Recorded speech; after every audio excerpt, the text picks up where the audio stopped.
Peut-on mourir d'une crise d'angoisse? Aujourd'hui, on va parler d'une question qui inquiète beaucoup de personnes et je suis sûre qu'on se l'est déjà tous posée. Est-ce qu'on peut mourir lors d'une crise d'angoisse et à cause d'une crise d'angoisse?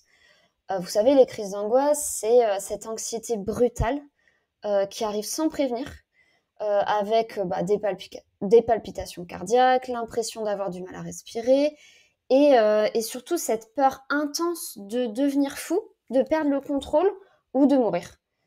C'est vraiment terrifiant et on a l'impression que notre vie est en danger, en fait. Puisque c'est tellement intense et impressionnant que c'est trop, en fait. Mais du coup, est-ce que c'est vraiment le cas? Est-ce qu'on est vraiment en danger? Donc je vous rassure tout de suite, non, pas du tout. Et c'est ce qu'on va voir aujourd'hui dans le détail.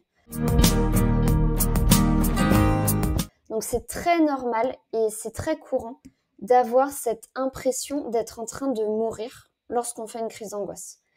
Mais c'est totalement faux. Vous ne risquez absolument rien, même si les sensations sont très intenses et même si vous avez ces pensées de je vais mourir et c'est grave et ça va pas et il faut que j'appelle le SAMU, il faut que j'aille aux urgences, etc. Donc non, je répète, non, on ne peut pas mourir d'une crise d'angoisse. En fait, c'est même plutôt tout le contraire. Euh, Ce qui se passe, c'est que votre cerveau déclenche une attaque de panique ou une crise d'angoisse parce qu'il vous croit en danger, même si c'est pas le cas. Lui, il est persuadé que vous êtes en danger et du coup, il veut vous protéger. Et pour vous protéger, il active le système nerveux sympathique qui va déclencher la réaction combat-fuite-paralysie, qui est la réaction de survie en fait. Et cette réaction, elle va libérer notamment de l'adrénaline dans le corps. Et c'est ça qui, en fait, va causer une modification au niveau du corps et tous les symptômes. Il n'y a donc aucun risque de mort, en fait. Il n'y a aucun risque de mort imminente. C'est même, en fait, tout le contraire quand on réfléchit.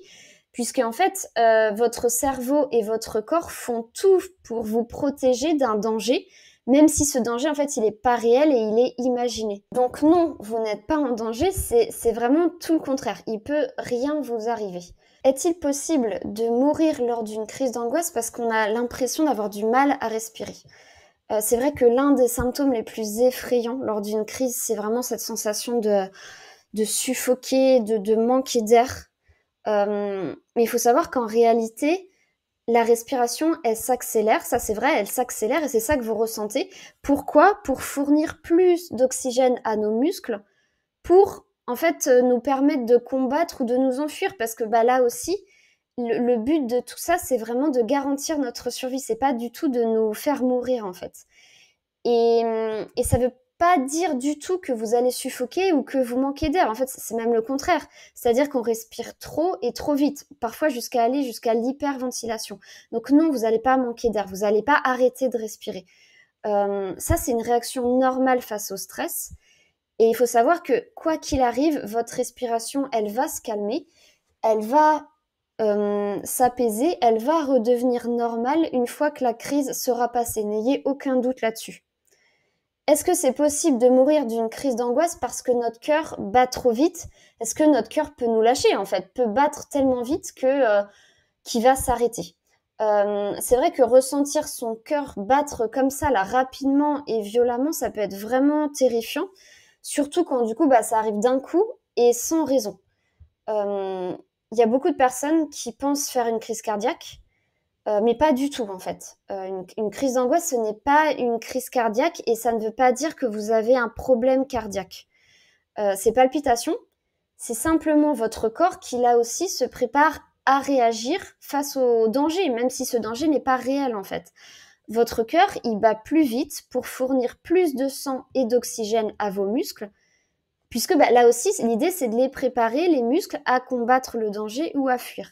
C'est pour ça qu'en fait, le cœur bat plus vite. Il n'y a aucun danger pour votre vie, il n'y a aucun danger pour votre cœur. C'est vraiment une réaction temporaire et votre cœur, il va se calmer une fois que la crise sera passée.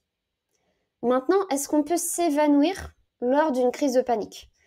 Parfois, on peut aussi avoir, pendant une crise d'angoisse, cette sensation de faiblesse, de jambes faibles qui vont lâcher, ou même de vertige, en fait, d'avoir la tête qui tourne. Et c'est vrai que ça peut faire très peur. Je sais que c'est très, très courant parmi mes clients. C'est vraiment une peur qui est très courante, cette peur des vertiges et cette peur de s'évanouir. Déjà, il faut savoir que s'évanouir, c'est impossible pendant une crise d'angoisse. Tout simplement parce que quand on est stressé, quand on est angoissé comme ça, et encore plus en crise d'angoisse, la pression sanguine, elle augmente, puisqu'on est stressé en fait. Et là aussi, la pression sanguine augmente, parce que du coup, pour nous préparer à combattre ou à fuir, le cœur bat plus vite et la pression sanguine augmente. Voilà, c'est une réaction, on ne peut pas le contrôler, c'est comme ça. Mais pour s'évanouir, pour faire un malaise, en fait, il faut que si on s'évanouit, c'est parce que notre pression sanguine est trop faible.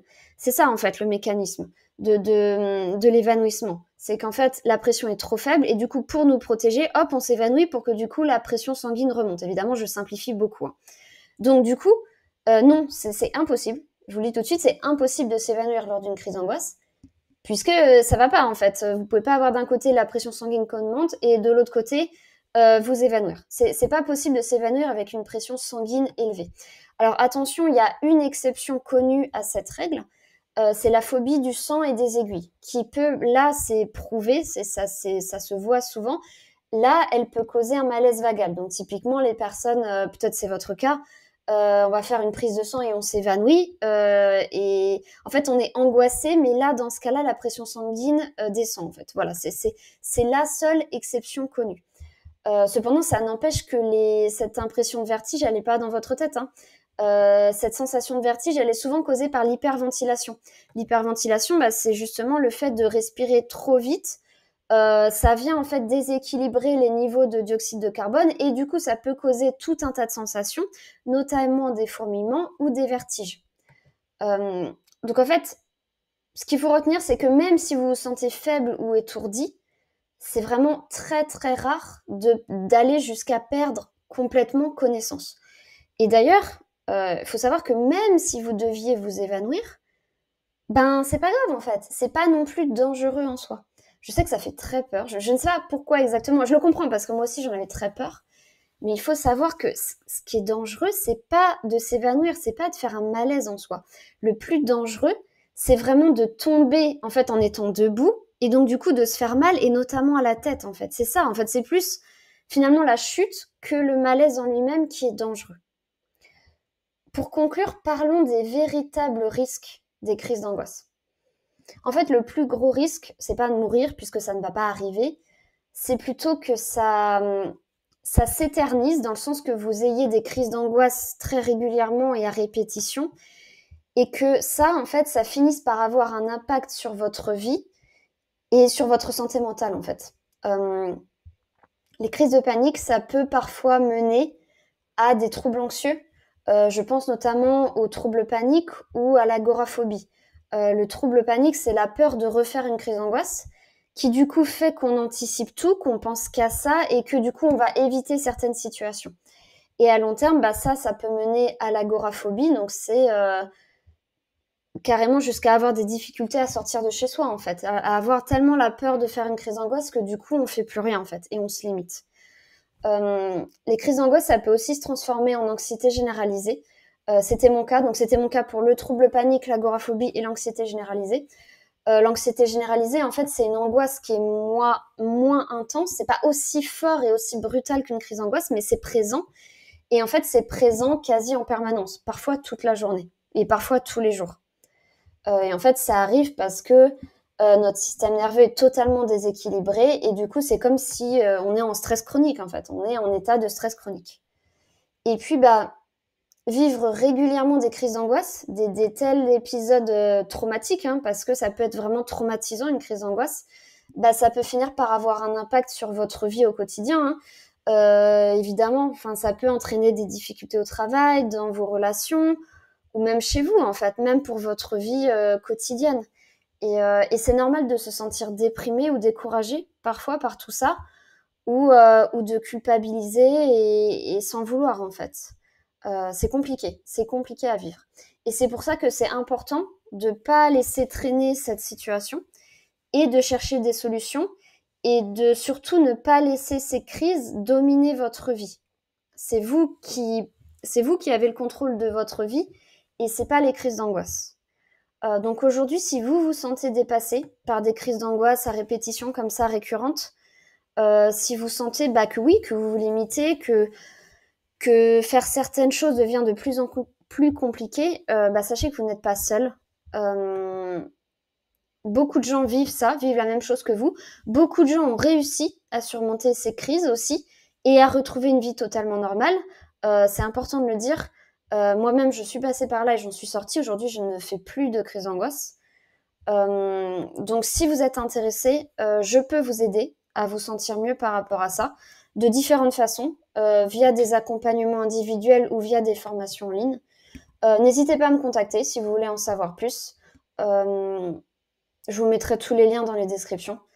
Ensemble, il faut trouver des solutions en fait pour que vous puissiez reprendre le contrôle de votre vie et cesser d'avoir des crises d'angoisse, tout simplement.